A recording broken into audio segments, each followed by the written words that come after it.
Jalovica. Audiopoviedka. Jalovica s tmavohnedou škvrnou na hlave pažravo žerie seno z válova. Naberá ho do mohutných piskov a preglga ako hus kukuricu. Periférne sleduje pravú aj ľavú stranu. A keď sa priblížia ďalšie jalovice, drgne do nich hlavou a škaredo zagáni. V tomto úseku žeriem ja, predsedí pomedzi zuby a vyplazí dlhý jazyčisko. Obrovská modrá mesiarka jej medzi tým sadne na hrb a uštipne ju. Jalovica sa ju snaží odohnať, plieska chvostom ako valach bičom.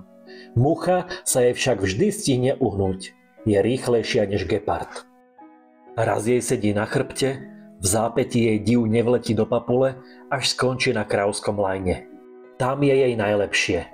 Stretne ďalších 20 odporných zelených múch. Bijú sa o kus lajna. Pochutnávajú si na nestrávených zvyškoch potravy. Nenávidím tie muchy, vyriekne mladá krmička Zdena a buchne si lapačkou po ruke. Audoriti, zvrieskne od bolesti. Sú síce nechutné, ale za to potrebné pre rozklad organickej hmoty. Mrkne na ňu starý živočíchár Jožo. Namiesto múch sleduje Zdenin oválny zadok.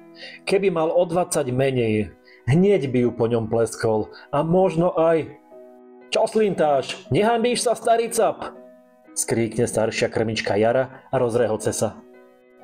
To už sa ani človek nemôže pozrieť na peknú riť? Pokrúti hlavou Jožo. Ale ujo, len sa pozerajte, dokým je na čo. O 3 mesiace ju bude mať jak stodolu. Zasmeje sa Zdena. Čože, niečo mi ušlo? Zagáni na ňu Jara. Jedine v galotách, vyprskne Jožo a rozchechtá sa, až sa chytá za tučné brucho. Spotená a upachtená Jara vezme do ruky špinavý vechet a mrdne mu ho do ksichtu. Tak to si prehnal a máš po prémiách, zamračí sa Jožo. Oblíž mi riť, zreve Jara a stiahne si nohavice. Zdena sa smeje ako zmyslov zbavená. V rohu sa krčí stará vychudnutá myš. Hryská obilie a krúti hlavou nad ľudskou hlúposťou. My, myši, vás musíme vo všetkom prešťať, pomyslí si a celé im to tam oští. Fuj, zase tu máme myši, odpluje si Zdena. Nemal si vyhnať všetky mačky z kravína, osopí sa Jara na Joža. Nemala si kradnúť toľko mlieka domov, keby si im ho bola naliala, nikam by neodišli, bráni sa Jožo. Ty si ten práve, čo má čo hovoriť, ty, ktorý máš svinu od chovaru na družstevnom mlieku, vmetie mu do očí Jara. Brzdí žena, lebo za seba neručím, vystrihajú Jožo. Čo mi len ty môžeš spraviť s tým spiacim hadom? Provokuje ho Jara. Radšej nech spí, než by sa mal hrabať v hnoji, šplechne jej Jožo do očí. Čo si tým chcel povedať? Že som humusáčka? Že smrdím? Naštve sa Jara.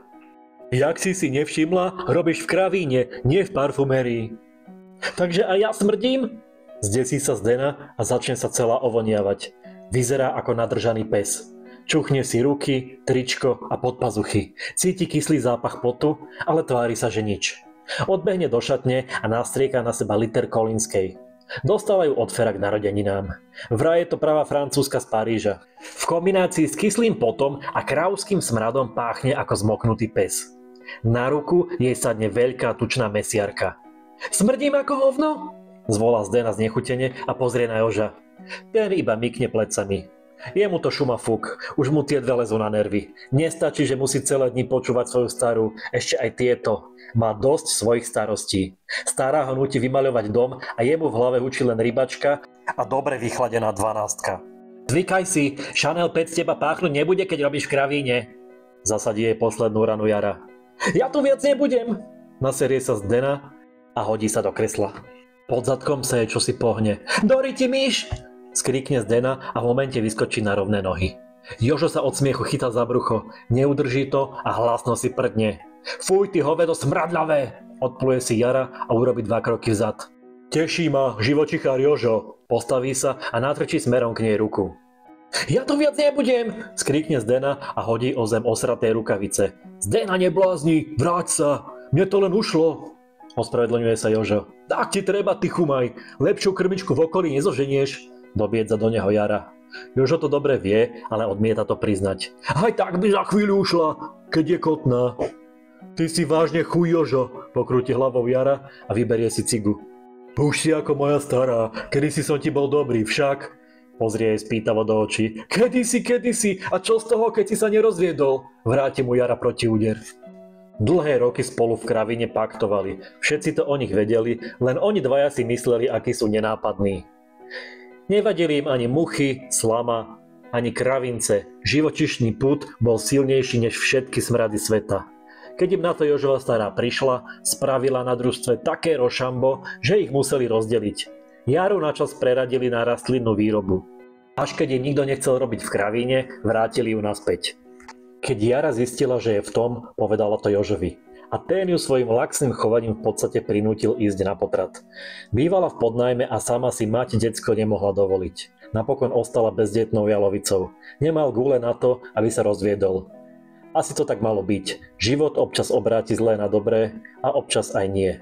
Niekto má na rúžiach ustlané a niekomu celý život tečie do topánok hnojovica.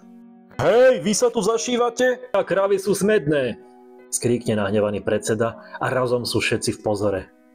Poď Zdena, kravy sú vďačnejšie než ľudia, flochne opovržlivo na Joža a odpluje si.